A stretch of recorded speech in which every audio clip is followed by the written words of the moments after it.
নমস্কার বন্ধুরা, আমি সোমা গোপালের হেসেলে আপনাদের সবাইকে স্বাগত। আজকে শীতের সবজি দিয়ে দুর্দান্ত স্বাদের রেসিপিটা আপনাদের সাথে শেয়ার করছি, যেটা রুটি পরোটা সব কিছুর সাথে খেতে ভীষণ ভালো লাগবে আর বানানোটাও কিন্তু খুব ইজি।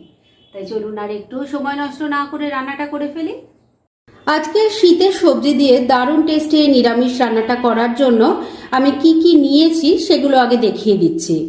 এখানে আছে ফুলকপি ছোট ছোট করে ছাড়ানো আছে, গাজরের টুকরো আছে ছোট ছোট করে কাটা আছে, বিনসও ছোট করে কাটা আছে, আলুও ছোট ছোট করে কেটে নিয়েছি, আছে একটু সয়াবিন নিয়েছি, মটরশুঁটি আর আছে এক বাটি ছোলার ডাল।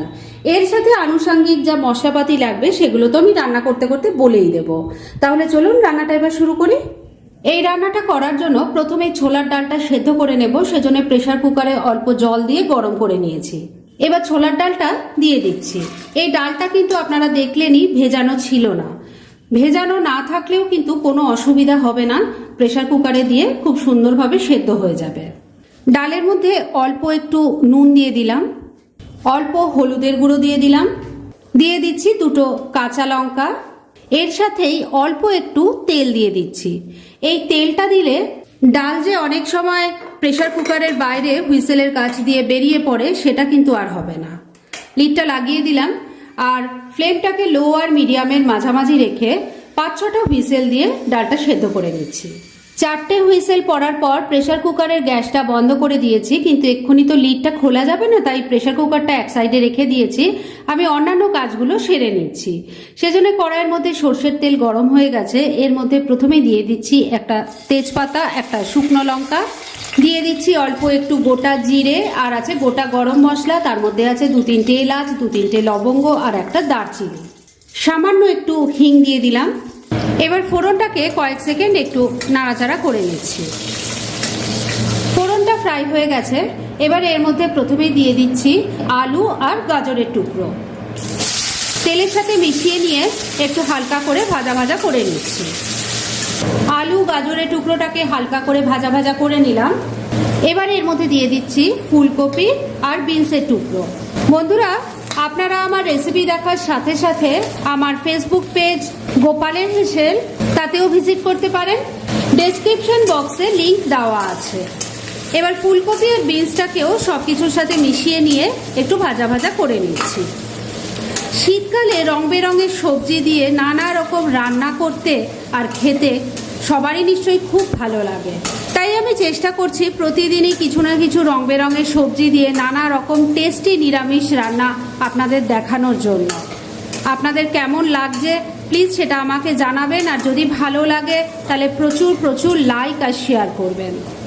মিনিট দুয়েক ফুলকপি আর বিনসের টুকরোটাকেও সব কিছুর সাথে মিশিয়ে নিয়ে নাড়াচাড়া করে নিয়েছি। এবার এর মধ্যে দিয়ে দেব সয়াবিন। আমি কিন্তু এই সয়াবিনটাকে একটু সেদ্ধ করে ভালো করে জল দিয়ে ধুয়ে জলটা চেপে ফেলে দিয়েছি। এবার সয়াবিনটা দিয়ে দিলাম, মটরশুঁটিটাও দিয়ে দিলাম।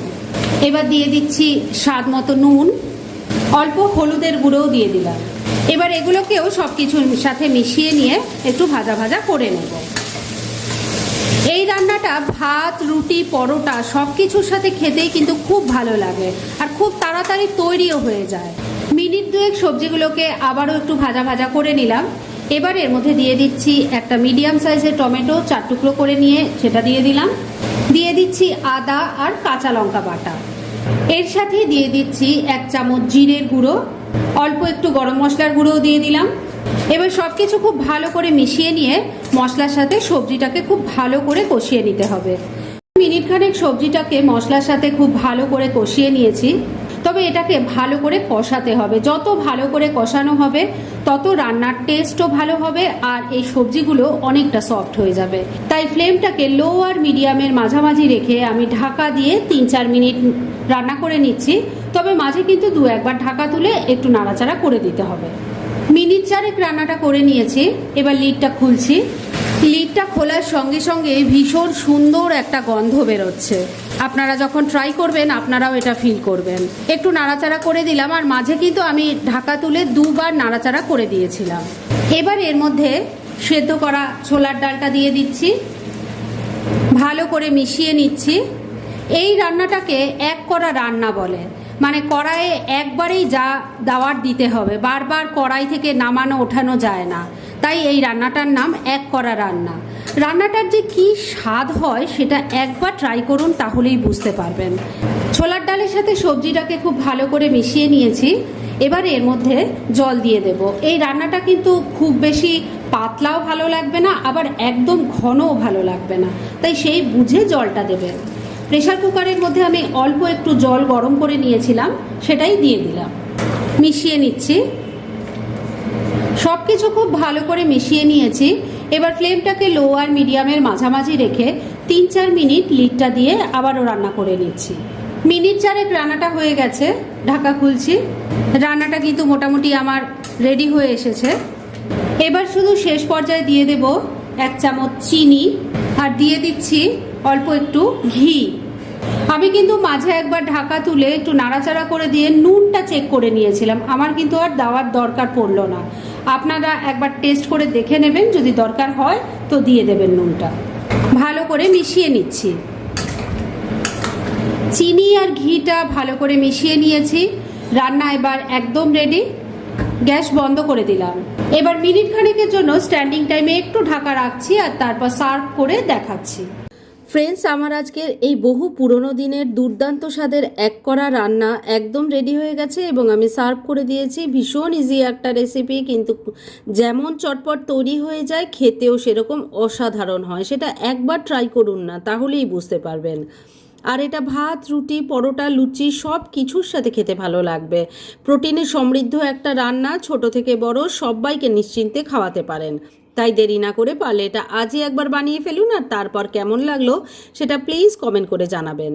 এরকম ধরনের অনেক ভালো ভালো নিরামিষ রান্নার রেসিপি আপনারা গোপালের হেসেল সার্চ করলেই পেয়ে যাবেন, যার মধ্যে থেকে কিছু কিছু আমি সাজেস্টেড বক্সেও দিয়ে দেব, সেখান থেকেও আপনারা দেখে নিতে পারেন। তাই গোপালের হেসেল অবশ্যই ভিজিট করুন। আর আপনারা কেমন ধরনের রেসিপি চাইছেন সেটাও কিন্তু আমাকে জানাতে পারেন। আমি চেষ্টা করব সেই সব রেসিপিগুলো আপনাদের সাথে শেয়ার করার।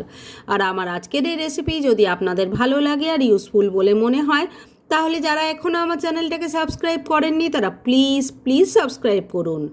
তাহলে আজকের মতো এখানেই শেষ করছি। পরদিন আবার এরকমই কোনো ভালো রেসিপি নিয়ে চলে আসব। আপনারা সবাই খুব ভালো থাকুন, সুস্থ থাকুন।